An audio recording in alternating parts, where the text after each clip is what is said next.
घने जंगल के ऊपर काले बादल मंडरा रहे थे। हवा तेज चल रही थी। तभी अचानक तेज बारिश होने लगी। जंगल का राजा शेर एक बड़े पेड़ के नीचे बैठे बैठे बारिश देख रहा था। यह बारिश मामूली नहीं लगती। बादलों की गरज बता रही है कि जंगल आज बड़ी मुश्किल में पड़ सकता है। उधर गधा लकड़ियां लेकर लौट रहा था। बारिश में उसका सामान भीग चुका था। तभी उसे शेर दिखा। महाराज, नदी की तरफ का रास्ता पानी से भर गया है। तेज बारिश बढ़ी तो नीचे वाले इलाके डूब जाएंगे।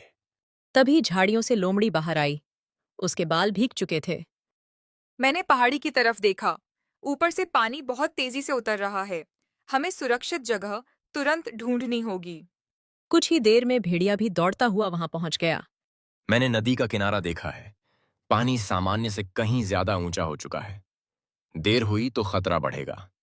चारों ने एक दूसरे की तरफ देखा। शेर ने हमेशा अकेले फैसले किए थे, लेकिन इस बार हालात अलग थे। अगर हर कोई अपनी अपनी जानकारी बताए तभी सही रास्ता निकल सकता है। अकेले निर्णय लेना ठीक नहीं होगा। तभी तेज बिजली चमकी। उसकी रोशनी में दूर पहाड़ी के पास एक पुरानी गुफा दिखाई दी। लोमड़ी ने उधर इशारा किया।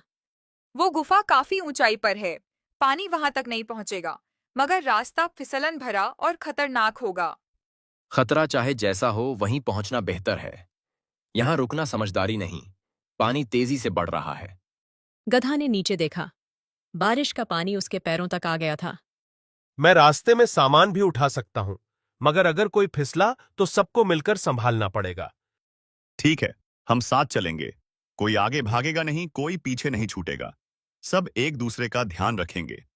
चारों गुफा की तरफ बढ़ने लगे। रास्ता कठिन था।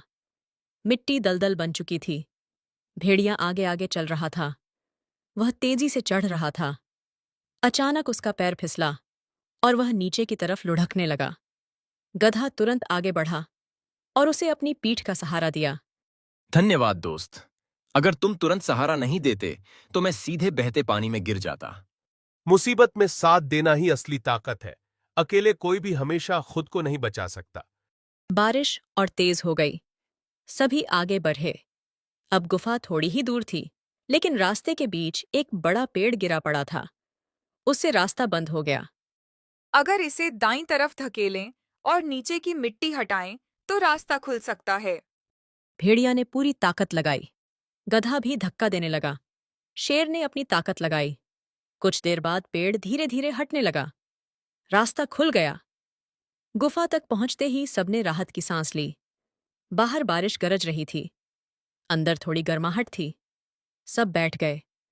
पहली बार चारों एक साथ थे। आज समझ आया कि ताकत सिर्फ शरीर की नहीं होती। सही समय पर साथ मिलना भी बड़ी ताकत है। अक्ल अकेले काम नहीं करती। मेहनत और साहस साथ हों, तभी मुश्किल आसान बनती है। मैं हमेशा सोचता था कि तेज दौड़ना काफी है, मगर आज साथ होना ज्यादा जरूरी लगा।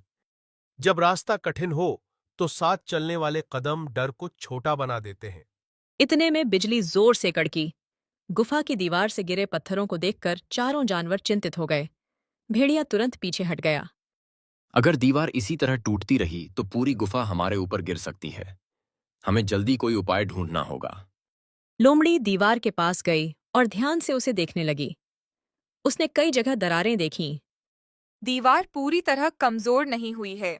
अगर हम कुछ बड़े पत्थरों से सहारा दें, तो इसे संभाला जा सकता है। समय कम है। हमें डरने के बजाय काम शुरू करना चाहिए। हर किसी को अपनी जिम्मेदारी निभानी होगी। मैं बड़े पत्थर ढो सकता हूं। जितनी जरूरत होगी उतने पत्थर यहां तक पहुंचाऊंगा। चारों काम में लग गए।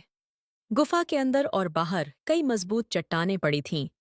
गधा उन्हें अपनी पीठ पर लाता, भेड़िया उन्हें सही जगह तक खिसकाता और शेर अपनी ताकत से उन्हें दीवार के सहारे जमा देता।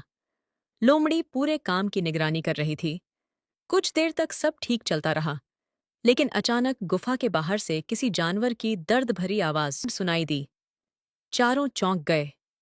यह आवाज किसी मुसीबत में फंसे जानवर की लग रही है। हमें देखकर आना चाहिए। भेड़िया ने बाहर झांका। बारिश इतनी तेज थी कि कुछ साफ दिखाई नहीं दे रहा था। इस तूफान में बाहर जाना खतरनाक है। शायद हमें पहले अपनी सुरक्षा सुनिश्चित करनी चाहिए। अगर कोई सचमुच मदद मांग रहा है तो उसे अकेला छोड़ना ठीक नहीं होगा। हमें कोशिश जरूर करनी चाहिए। शेर कुछ पल सोचता रहा, फिर उसने निर्णय लिया। हम सब साथ चलेंगे, कोई अकेला नहीं जाएगा। मुसीबत में पड़े जीव की सहायता करना हमारा कर्तव्य है। चारों सावधानी से गुफा से बाहर निकले। बारिश की बूंदें उनके शरीर पर हथौड़ों की तरह गिर रही थीं। आवाज फिर सुनाई दी। वे उस दिशा में बढ़े। थोड़ी दूर पहुंचने पर उन्होंने देखा कि एक छोटा हिरण दलदल में फंसा हुआ था। उसके पैर गहरे कीचड़ में धंस चुके थे। वह जितना निकलने की कोशिश करता, उतना ही नीचे धंस जाता। कृपया मेरी मदद कीजिए।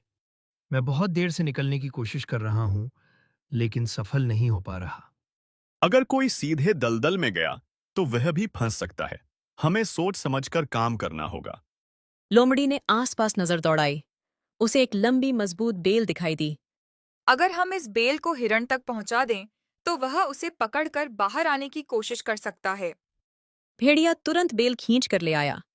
उन्होंने उसे हिरण की तरफ बढ़ाया। हिरण ने उसे मजबूती से पकड़ लिया। शेर, भेड़िया और गधा डाल को पीछे खींचने लगे। लोमड़ी हिरण को दिशा देती रही। कई मिनट की मेहनत के बाद हिरण आखिर दलदल से बाहर निकल आया। आप सबने मेरी जान बचाई है। मैं यह उपकार कभी नहीं भूलूंगा। आपका बहुत धन्यवाद। आज हमने वही किया जो किसी भी सच्चे साथी को करना चाहिए। संकट में सहायता सबसे बड़ा धर्म है। तभी दूर से एक भयानक गर्जना सुनाई दी। लोमड़ी ने देखा कि पहाड़ी की तरफ से तेज बाढ़ का पानी नीचे आ रहा था। पेड़, शाखाएं और पत्थर सब उसके साथ बह रहे थे। स्थिति गंभीर है। अगर पानी का बहाव इसी दिशा में आया, तो गुफा के बाहर का रास्ता बंद हो जाएगा। मुझे एक रास्ता पता है, लेकिन वह कठिन है। यदि हम सावधानी रखें, तो पहाड़ी के दूसरी ओर सुरक्षित स्थान तक पहुंच सकते हैं। सभी जानवर रास्ते की ओर निकल पड़े। तेज हवा उनके चेहरे पर पड़ रही थी। कुछ दूर चलने के बाद वे एक संकरे पहाड़ी मार्ग पर पहुंचे। एक तरफ गहरी खाई थी और दूसरी तरफ ऊंची चट्टान। लोमड़ी ने रास्ता देखकर चिंता जताई। यह मार्ग बहुत संकरा है। हमें एक-एक कदम सोचकर रखना होगा, वरना छोटी गलती भी भारी पड़ सकती है। वे आगे बढ़ते रहे। कुछ देर बाद वे एक छोटी नदी के किनारे पहुंचे। बारिश के कारण नदी उफान पर थी। सामान्य दिनों में जिसे आसानी से पार किया जा सकता था, वह अब खतरनाक बन चुकी थी। शेर ने बहाव को देखा। पानी बहुत तेज है। सीधे पार करने की कोशिश करेंगे तो बह सकते हैं। हमें कोई सुरक्षित उपाय ढूंढना होगा। लोमड़ी ने आसपास नजर दौड़ाई। उसे पास में एक बड़ा गिरा हुआ पेड़ दिखाई दिया। यदि हम उस पेड़ को नदी पर जमा दें, तो वह पुल का काम कर सकता है और हम पार जा सकते हैं। सबको योजना उचित लगी। शेर और भेड़िया पेड़ को धकेलने लगे। गधा भी पूरी ताकत से मदद करने लगा। कड़ी मेहनत के बाद पेड़ नदी के ऊपर टिक गया। अब उनके पास अस्थायी पुल था। एक एक करके सभी उस पर चलने लगे। नदी पार करने के बाद वे पहाड़ी पर पहुंचे। वहां पानी नहीं पहुंच रहा था। सभी ने राहत की सांस ली। वे सुरक्षित स्थान पर पहुंच चुके थे। चारों मित्र और हिरण आराम से बैठकर नीचे जंगल को देख रहे थे।